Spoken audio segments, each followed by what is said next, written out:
there's Rocksteady at King of the Pit TV signing in. Yes, now let me make myself even bigger. Look at the big head on that. Yes, now blessed. Now just listen to Toxic Holocaust. We listen to it on this channel, song by song by song. The debut LP entitled Evil Never Dies. Wow, wow, wow. Now let's jump into the review. My overview. First and foremost, 12 tracks. One of them being an introductory sort of sample, or just nothing musical, let's say. So let's call it 11 tracks, 11 tunes. It was easy listening. It was over and done. Didn't outstay its welcome. The right amount of material. I don't know how long it spanned. I would be surprised if it broke 30 minutes, but then again, I'm not too certain on the exact running time. Production-wise, it seemed relatively budget, but I think that's on brand for a band like this that sort of has a more punk aesthetic or a more crossover aesthetic.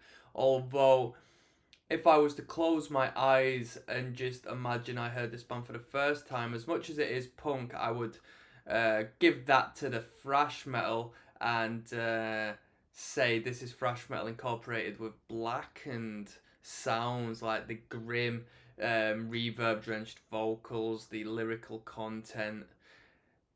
Blackened thrash, I mean, that's essentially what blackened thrash is for the most part, isn't it? It's thrash metal with more of a grim vocal line. I think that's substantial enough to be considered blackened thrash, in my opinion.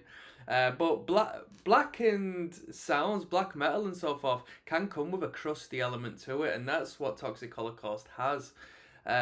You could go as far as calling it, a little bit D-beaty at times, although it's not. It's not D-beat, let's get me... You know what I mean? I was hoping for more D-beats, in all honesty. It's thrash metal, but it has that element to it, that vague, crusty crossover sound to it.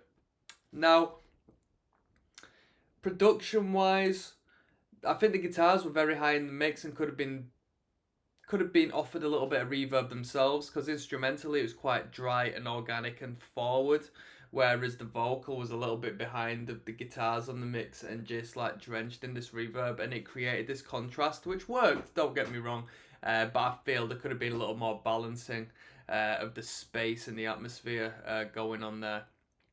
I think this is a drummer's record, so the riffs are good, but the drumming really is the driving force behind this record. The riffs work good enough for it to be a guitarist's band, but the drumming was the real emphasis, the real energy, the real direction. It seemed to be a single kick, which was very pleasing to hear. It was nice to hear kick patterns, or at least just accents on the beat with a single kick, as opposed to flip-flopping away.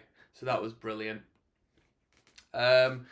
Lyrically speaking, I don't know how old these dudes are. I'm sure they were young at the time, so I'm not gonna hate on them for this. But me, the lyrical content was a little bit, bog standard, with songs called "War Is Hell," "Enemy of Jesus," "666," "Summon the Beast." This is the worst one. "Warfare." It's just very, very, very, very, very thrash Discharge 101 in it, really. It's nothing unique, no unique value to that. That being said, this is my sound. I think this is really brilliant, and I feel like live, I've never seen this band live, but this is a band I would love to see live. This is a band I'd like to see local bands take after, because incredibly high energy. You can mosh like a punk, but enjoy some metal at the same time without annoying too many people, and that's fantastic to me. Don't get me wrong, I'm sure if you see Toxic Holocaust supporting bloody Havoc or something, the metalheads will get a bit annoyed if you were to start hardcore dancing, which I wouldn't do anyway, you know what I mean, go for a little skankaroony. But I like the band's sound, I like the band's influence. Hear a fair bit of Slayer in there. What else did I hear? May have heard a couple other elements, but primarily Slayer. It goes without saying that Slayer's going to be in the mix, let's be real. And I'm going to rate this record I'm going to be fair to this record. I'll give it a 6.5 out of 10. Because I know there's improvements to come, but I still enjoyed the record.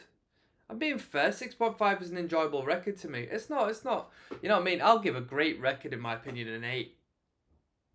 6.5 will do me. It's a good record. It's nothing special. But it's my taste as far as metal's concerned. So, yeah, that's what I'll give it. I think I've covered everything I need to. Bassist didn't get much time to shine. Couldn't really hear him too much in the mix when all of it was ringing off. I'm signing out. Peace.